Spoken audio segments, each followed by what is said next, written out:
Last Tuesday, I woke up around 7 a.m. and I had 8 miles to run on the schedule. My legs were feeling good. And I was even debating not wearing the C's, but I was like, no, I'd rather be on the side of caution than just hitting the hard pavement and then I get another injury. I look across the street and I see this Great Dane dog just sitting on the opposite side of the street in this other yard. I see the owner on his phone not paying attention. I'm like, I want this guy to see me so I don't pop up and scare him and the dog chases after me. And I start to run and I'm thinking, let me stay as far away from this owner and this dog as possible. I remember passing him and it was in this cul-de-sac. I had my headphones playing music and I hear the dog barking and I'm like, okay, well, I'm not surprised. I continued to hear the dog barking become louder. As I turn, this Great Dane is inches away from me. Teeth latch onto my leg. I feel my leg kind of getting jerked. The owner was very apologetic. He had said the leash had snapped. I look down, I see the sleeve had been pulled all the way down, and I could feel where this dog bit me. And I'm thinking, like, okay, I need to call the cops on this guy. I look at the sleeve and I can see the giant hole in it. I could feel the bite, but I don't see any blood. And I'm like, they're going to think I'm making this up. So cops finally pulled up. I show them the calf sleeve. I'm like, you don't understand. This is not a normal calf sleeve. Because I was wearing this sleeve, I saved myself a trip to the hospital. After talking to the police, the runner in me was like, well, can I still do my run? Last Friday, I finally reached out to you guys just saying thank you. Your products have definitely helped me through a few different injuries. And then with this one, definitely going to be advocating for you guys a lot more. I first discovered Ghost Sleeves back in 2022 right before I really started training for the Chicago Marathon. I wanted to run under 3 hours, but I was having some really nagging runner's knee that would not go away. And so I went to go see a physical therapist. It provided some relief, but it was just nagging. The only sort of relief I could find wasn't in any compression sleeve because I had tried many of those and it never got rid of the pain while running and they weren't comfortable either. And so the only thing that I found effective was using tape. But the problem with me is leg hair and it never wants to stay on. And I was always second guessing myself, like, did I put this on right? So I was like, there has to be something better out there. One random Google search, Ghost Sleeves came up and in the description it said tape technology built in. And I'm like, oh my God, that is genius. Why don't more companies do this? So I ordered it. I slipped it on and I could definitely feel a nice level of compression.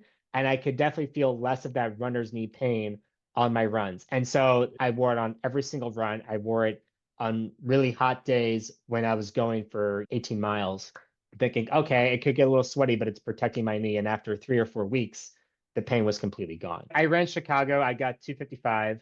And then I start training for this half marathon in New Zealand. And a week into training, I'm on the end of this 10-mile run. I get this very sharp calf pain in my left leg. I have to stop and I'm limping. But the next day it was gone. I'm like, let me go try for a run. And within a quarter mile, it came back way more intense. And then 2 days after that, I couldn't even make it down the block. I gave myself some time to recover, like 2 to 3 weeks. And I go for a run and I can't even run 3 miles. So I sucked it up. I went to go see a doctor thinking I had torn my leg. And she was like, no, but you can't necessarily rule out a micro tear. So I started slowly building off after that, but then it hit me and I was like, wait a minute. I wonder if Ghost Sleeves has any calf sleeves. I went on your website at like 11 o'clock at night because my mind was racing.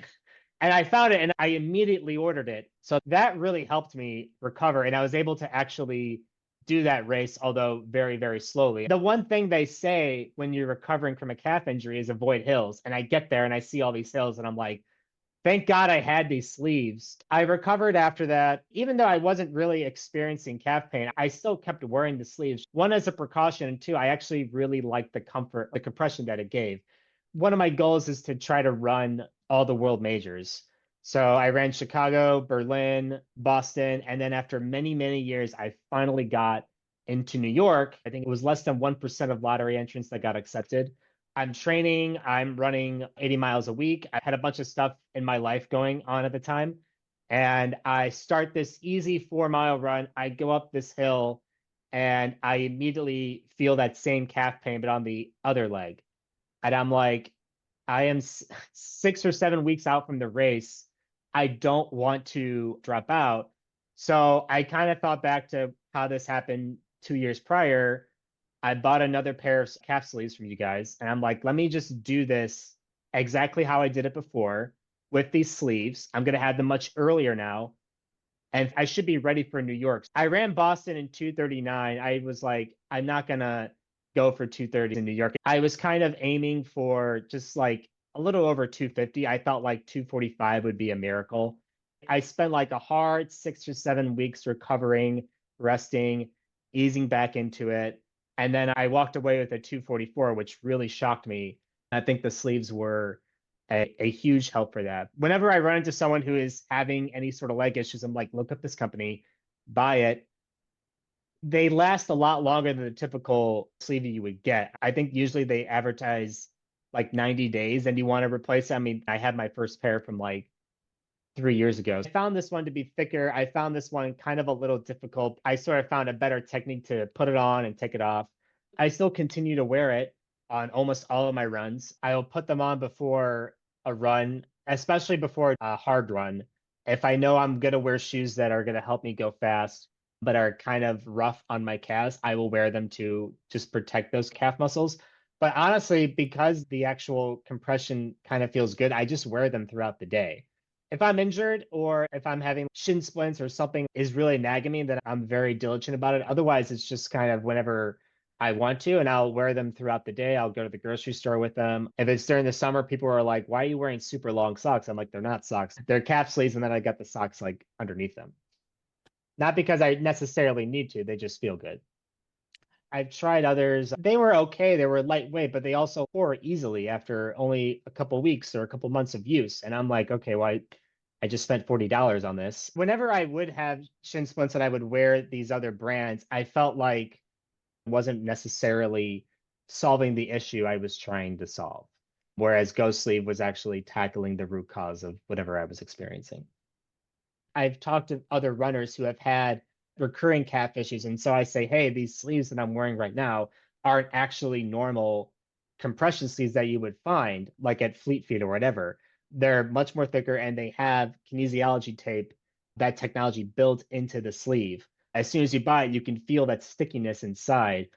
That is what has helped me through different injuries. I really started running since the 5th grade, and I ran in junior high. I ran in high school. I did not run in college. I competed as a walk-on, didn't get in, and was like, okay, I think I'm done with running. But it never truly left me. It was always like something in the back of my mind. As you grow older, more and more of your friends start talking about running marathon. One of my good buddies had signed up for Chicago. It was his second time doing it, and he convinced me to at least try out for the lottery. And I'm like, all right, I'll do it. And lo and behold, I got in 2018. I was like, I got to start training again. In high school, I was able to do like a 4:48 or 4:49 in the mile. I think my 3 mile time was like 16:15. So when I approached that race, I was like, all right, I think I can break 3 hours. So I trained from January to October and I got 3:30. I was like, oh, I need to be a lot more serious about this. I just got to try again. I ran the Disney Marathon in 2020. I got a 3:22, still not breaking the 3 hour barrier. COVID happened, then I was able to put in a lot more miles, reaching to up to like 50 to 65 miles a week.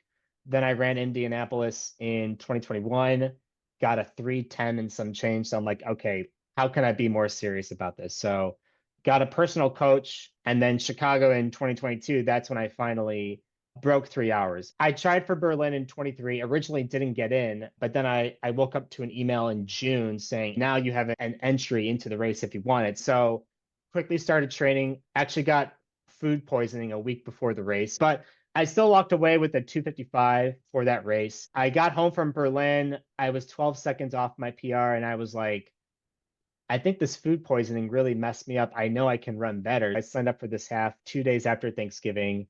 I walked away with the 1:18, which I was really happy about.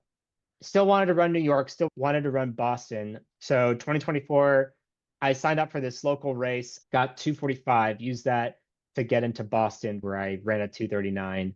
And then I ran New York in 244 last November, which I'm really glad I did because all these races are just getting harder and harder to get into. I have another half in May, and then I'm running grandma's in June. At one point, it was about breaking the 3 hour mark, but then once I did, it's really to see how far I can go with this. If my limit's not 3 hours or 255, then what is it? That's something I want to discover. When I first started, I can only do a mile a day and 5 miles a week, but now that's super easy for me.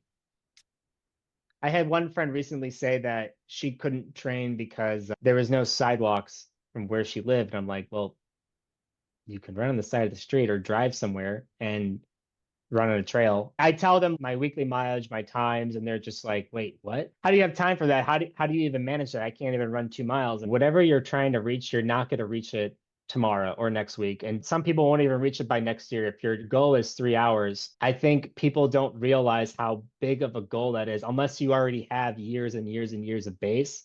It's something you have to put in the time and effort and just be patient with it. The marathon is a race where it will mess you up the first time. I don't care if you've been training for 4 to 6 months. Honestly, even if you have years of running the 5K, it's still going to mess you up because you're used to that shorter distance. So it's patience. It's accepting that, hey, the first time isn't going to go how I imagine it, but the second or third time might. Patience and consistency. Right now, I'm reaching 70 miles. So Monday, Tuesday, Thursday, Friday, and Sunday, those are usually my easy days.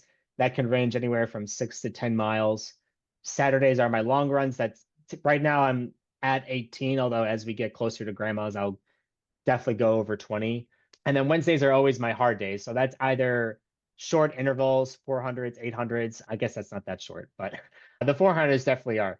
So for the easy days, if I feel like I really need it, I will put them on. I'll wake up around 7 a.m. It's the first thing that I put on if I didn't sleep with it. And then I'll wear them through the run. I'll get home. I will change, but keep the sleeves on and just kind of go about my day wearing them until I feel like I don't need to wear them. Wednesdays for my hard workouts, I'm almost always wearing them just because sometimes I worry kind of going that hard can just be really sore and taxing on my calves. So those I'm always wearing for my harder workouts. The long runs can be kind of a toss up. If it's colder, I'll wear them, but if it's hotter, unless I feel like I really need it, I will leave them at home. I really like them, and I think somehow they are still working. I think some of the stickiness inside has sort of faded away, but there's still a lot of it that's there. I'm like, I don't see any reason to throw these out. It shocks me that I don't find these products everywhere. I'm finding these other products in running stores that I know are going to tear up after a month. One thing that has always popped up in my mind with you guys is why aren't there more products? Why aren't there like compression shorts? Why isn't there like ankle compression with kinesiology tape? I have had plantar fasciitis pain, and so that I'm always working on strengthening. It'd be great if Go Sleeves had a product that could address that with the same technology in there, because I would buy that day one. My dad, he was complaining about some knee pain that could be due to arthritis. So I was like, you should really try this. And he's like, yeah, this is actually really good. And I'm like, yeah, just keep wearing it. Weeks, or I think a month went by, and I'm like, yeah, I never got that back. And I asked him about it. He's like, yeah, I still have it. I still have it. I'm like, I'm not getting that back, am I?